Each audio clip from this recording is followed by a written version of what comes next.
Bienvenue à la pensée du jeudi. Aujourd'hui, notre sujet sera « Suivre Dieu pour ce qu'il est ». Un jour, un chrétien m'a dit « On vient toujours à Dieu par intérêt ». Et cela m'a fait réfléchir et je me suis demandé si c'était vrai ou pas. Et donc, je me suis souvenu, donc il y a déjà quelques années de cela, une dame a voulu prendre le baptême d'eau. Et quand je lui ai demandé « Mais pourquoi désirez-vous prendre ce baptême d'eau ?»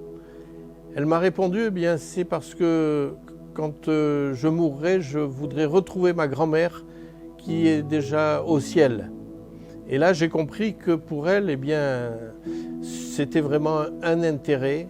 Ce n'était pas par amour pour Dieu lui-même, mais elle voulait retrouver un être cher et un être bien-aimé. C'était pour elle comme un passeport pour aller rejoindre sa grand-mère. Dans la Bible, il y a plusieurs passages, bien sûr, nous n'en verrons que quelques-uns, qui parlent de est-ce qu'on vient vers Dieu par intérêt ou pas. Vous connaissez certainement l'histoire de ce général en chef de l'armée de Syrie qui s'appelle Naaman. Et Naaman, eh bien, malgré tout son pouvoir, toute sa puissance, sa grandeur, son autorité, eh bien, il tombe malade.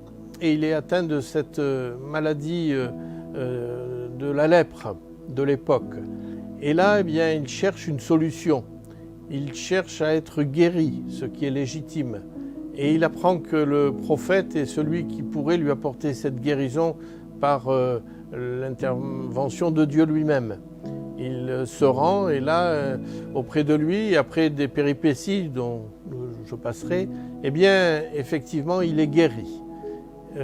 Il s'est approché par intérêt, mais si vous lisez le passage, vous verrez qu'effectivement, il a voulu carrément honorer Dieu par la suite. Il y a une reconnaissance. Il y a un autre passage dans la Bible où il nous est parlé de certains qui sont aussi venus pour être guéris à cause de leur maladie. Et cela est situé dans l'évangile de Luc au chapitre 17 où il nous est dit « Comme Jésus entrait dans un village, 10 lépreux vinrent à sa rencontre. Se tenant à distance, ils élevèrent la voix et dirent « Jésus, Maître, aie pitié de nous !» Dès qu'il les eut vus, il leur dit « Allez vous montrer au sacrificateur. » Et pendant qu'ils y allaient, il arriva qu'ils furent guéris. L'un d'eux, se voyant guéri, revint sur ses pas, glorifiant Dieu à haute voix. Il tomba sur sa face aux pieds de Jésus et il lui rendit grâce. C'était un Samaritain. Jésus, prenant la parole, dit « Les 10 n'ont-ils pas été guéris ? Et les 9 autres, où sont-ils ? Ne s'est-il trouvé que cet étranger pour revenir et donner gloire à Dieu ?» Et là, on voit qu'effectivement, sur 10 qui ont été bénis par Dieu, par Jésus, eh bien, un seul a eu de la reconnaissance et est revenu. Donc, effectivement, il y a eu un intérêt pour leur vie personnelle, mais un seul a eu bénéficié de cette guérison, mais en plus a été reconnaissant. Et je pense que c'est ce que Dieu veut de notre part. Ce n'est pas grave si nous venons à lui par intérêt, mais surtout ce qui est important, c'est de le suivre par amour pour ce qu'il a fait pour nous. Un contre-exemple à tout cela, eh bien, c'est dans la Bible, le livre de Job, où on voit cet homme qui a une vie particulière. Il aime Dieu. Il a tout ce que l'on pourrait supposer ou imaginer pour son époque.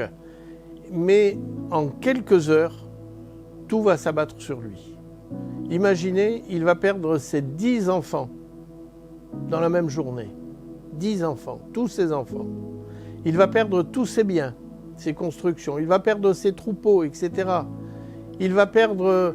une maladie tombe sur lui, une maladie terrible qui le fait souffrir. Pour combler tout cela, il reçoit ses amis, qui soi-disant sont des amis, mais qui vont lui prodiguer des choses qui vont l'enfoncer plutôt que le relever.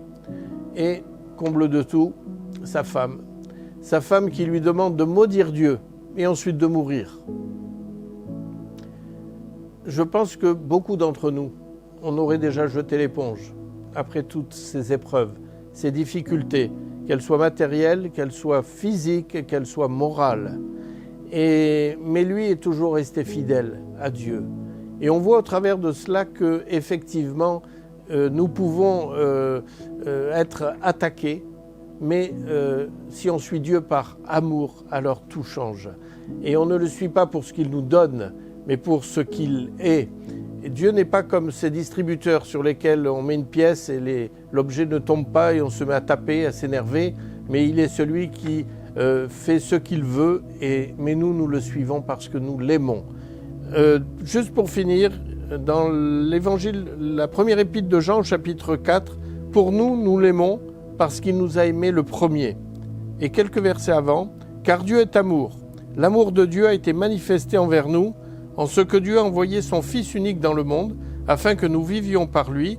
Et cet amour consiste non point en ce que nous avons aimé Dieu, mais en ce qu'il nous a aimés et envoyé son Fils comme victime expiatoire pour nos péchés. » Ça, c'est la reconnaissance que nous devons avoir pour Dieu. Et pour finir, cherchez premièrement le royaume et la justice de Dieu, et toutes ces choses vous seront données par-dessus. Que Dieu vous bénisse et suivez-le parce que vous l'aimez, et lui vous donnera toutes choses en retour. Amen.